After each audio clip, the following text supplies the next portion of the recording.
libag si Kuya Barney kanina, may nakita ko doon, may nakampas siya. Ewan ko ano ginawa. Uy, yun yun. Napabalik mata lang yan. Ako siguro ito na yung pinakatamang oras para magtanong tayo kay Giancarlo nung about sa past niya. Nakakagawa ka ng mga kalokohan. No? Pero ngayon, umamin ka, nakakausap mo pa ba yung mga tropa mo dati? Gumagawa kayo ng kalokohan. So guys, pupunta ako kay Kuya Barney. Magpapatulong may mga pinabili ako kasing grocery para kay...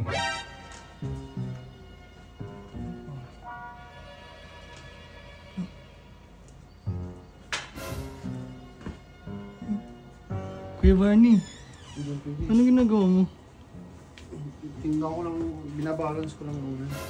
Binabalance? Parang may hinahampas ko, Kuya Barney. Hindi, tingnan ko lang kung kaya ba magpatong. Kuya Barney, naiilang na ako sa mga pinagagawa mo. Parang nagbabago ka, no? Nalabas yung aircon doon, PJ. Ano Ay, yan? sorry. Kuya Barney, kasi papatulong lang sana ako. May pinabili ako kasi may nakisuya ako sa parang isang guard ko na mag-grocery para kay Giancarlo. Ang bigat kasi, hindi ko madala. Tulungan kita. Nakakaya rin kasi hindi ko pa close yun eh. Pwede ikaw yung pumasok doon. Sige, no problem yan, PJ. Thank you, Kuya Barney. Kuya Barney, ano yung ginagawa mo doon? Wala nga ako, stupid. Ay, si Kelly ba? Uy, ito sakto. Tol, tulungan mo magbuhat ka. Hindi, tutulungan. Nakala ko akin to. Ala, hindi kay Giancarlo. Ay, kay Giancarlo ba? Joke lang. Sa baba natin. Kasi nagpa-grocery ako eh para sa kanya. Kasi wala ko sa kanya. Iba rin si Don PJ talaga, no? Uy, dinamay mo pa si... Okay, una ka. Dapat nga tayo ito yung binibigyan nito, no? Uy! Kailangan din niya ng tulong ni Giancarlo tol eh. Diba? Tao po. Ay, kaya yun. Uy! Giancarlo, mangingistorbo lang po kami. Sige po. Yung mga binili ko kasi may para sa'yo eh. Ba to? Libag ito. Libag parang Kuya Giancarlo yan. Hindi ko pwedeng pengyo. Joke lang. Joke lang. Basta, good evening ko lang. Hindi ka ba masaya pag nakikita mo si Barney? Ano? Ay, masaya yan. Ito si Kuya Libag, si Kuya Barney kanina may nakita ko doon, may nakampas siya. Ewan ko ano ginagawa. Uy, yun. Napabalik mata lang yan. Ano, malikmata lang pala eh. Ano yung mga pinamili mo dyan? Bumili ako ng mga parang mga bread, parang kay Giancarlo. Ang dami. Giancarlo, ikaw na bala sa nilagay ha. Ito po. Grocery yan, dati ko, cash lang eh. Ano yan, G? Uy, hindi kasi walang pera po si Giancarlo. Ay, oo, G. Iniwan pa siya ni Troy dyan. Nasaan na ba yun si Troy dyan? Yung pinsan ko, nagpapunta sa'yo, tapos siya, wala kayo. Putik na yun, Louie Chip. Sarap niya, G. Ito po, ang dami Hindi, yung drinks ha. kamusta hindi natin. Oo nga, okay ka lang naman ngayon. Okay po ako dito. Kasi iniwan siya ni Troy dyan. Ewan ko, nasaan na ba yun si Troy dyan? Hindi, ako siguro ito na yung pinakatamang oras para magtanong tayo kay Giancarlo nung about sa past niya.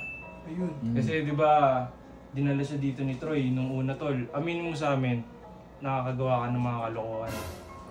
Oo. Di ba? Sumasagot din siya, opo. Pero ngayon, umamin ka, nakakausap mo pa ba yung mga tropa mo dati? Gumagawa kayo ng kalokohan? Hindi na po. Ano? Hindi na po. Promise? Promise. Eh, tumatawa ka ha? Promise. Sige na, pinta naman, ito, promise. Hindi, mukha naman nagsasabi ng totoo. Hindi, mga mabait na talaga yan kasi kinausap na rin siya ni Sab, Kuya Libog eh. So, Babagong buhay na po ako. Yan! Yan! Tama! very good. Huwag kang magaya ng may Troy. Makulit talaga yung pinsan. Hindi, mabait yan. Mabait talaga yung pinsan na yan. Best friend mo. Ikaw na bahala dito kung saan may ilalagay ako kasi ang dami na ito. Sa cabinet na lang siguro. No? Thank you, Don PJ. Oo. Iba yan, basta Don PJ, sinabing Don PJ. Sige, lagay ko na lang. Madaming adaw yan. Sige, una na ako mag-workout na ako ulit. Okay, sige. Oh, Joy, ala, may kino, oh. Tumitingin out pa, oh. Kala ko lulusot. Bye-bye. Thank you po, Kuya Libag. Oh, ikaw na bahala dito. Kuya Carlo ha. Huwag mo papakita yung ano ha. Maubos yan. Troy, makulit yun. Kasi kahit may pera naman, makulit kasi minsan yung kukunin niya yun eh. Dapat itago mo na lang sa cabinet mo. Ikaw, Kaya sa kaya mo ano, na ba? Ikaw na ba? meron ka bang ano, may dala ka bang maleta? Wala ko eh. So ayun, maleta mo sana yun. Oo, talaga ito si Kuya Barney. Ilagay niyo na lang sa cabinet. Oo, lagay mo na lang. Turo na, parang matutulog na ako. Thank you ulit, Don PJ. Walang problema yan, kaya dyan galo Ano ha. dito? Tara na Kuya Barney, huwag mo na istorbo si Kuya Hope. Parang thank you Kuya Barney. Matik yun. Ano, Don PJ? Kamusta yung feeling? Wala, nakakatawa lang kasi tinutulungan ko yung best friend ng pinsan ko. Kahit di ko pa siya close. Pero mukhang mabait naman kasi siya, tsaka kung ano man yung ginawa niya dati, wala na yun, okay na yun siguro. Wala na. Pero anong ginagawa mo dito kay Barney? Ito, Sige, patayin na natin. ano to?